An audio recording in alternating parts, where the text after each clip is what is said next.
后来安尼咧，这个郭台铭是不是有可能会转向甲郭文铁来合作呢？就伫国民党公布着征调侯友宜选总统的同时，民众党嘛在咧长求着副手的人选。民众党的秘书长周台德，伊是学到郭台铭是一个非常袂歹的一个人才。郭文铁嘛来透露讲，这个国民党征调着侯友宜了后，伊有甲郭台铭来联络，伊甲郭党的讲，等你静落来一两天了后才来讲，讲上去的时阵莫做决定。日前有民调来显示，国民党若是提名着侯友宜，那呢挺郭台铭的民众有4.08%会转投予郭文铁。另外讲侯友宜了后，嘛有安排要去拜会着郭文铁。郭文铁来回应讲，伊唔知影侯友宜为虾米要来甲拜访，等着等侯友宜来出牌咯。新北市长侯友宜代表国民党参选民众党主席郭文铁有伫面切甲恭喜，并且讲希望所有候选人会当讨论良性的竞争，点过讲一讲。副手人选了。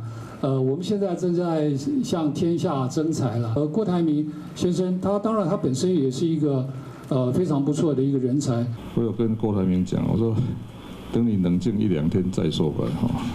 我如果是他的朋友，我不会在这个时候去搞什么动作了。我觉得这种对他来讲就很 shock 啊。生气的时候不要做决定。连胜文伫郭台铭面前留言嘛，引起讨论。连胜文写讲，教会不是皇帝，不过却是千古流传的大英雄。所以郭台铭被岳飞掉了。姚虎金模伫昨进行网络调查，针对3党2024年总统参选人出来，你看好新人当选到早起为止，看好国民党侯友宜的有33.9%，第2名是民进党赖清德29%，民进党郭文铁是排第324.9%，唔知影无意见的人有12.2%。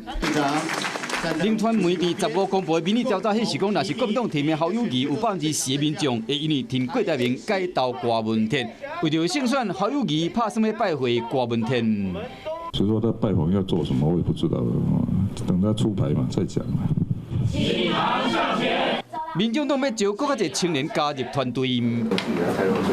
通常有超过500就开始头痛。记者要问进前，郭文铁讲，伊头壳开始痛，伊内底空间无够，空气无好，变啊壮大民众党。郭文铁即马才咧创造合作的空间。晚间9点，邀请您与世界同步，60分钟掌握全球脉动。World News 9，陈雅玲世界晚报给您崭新视野。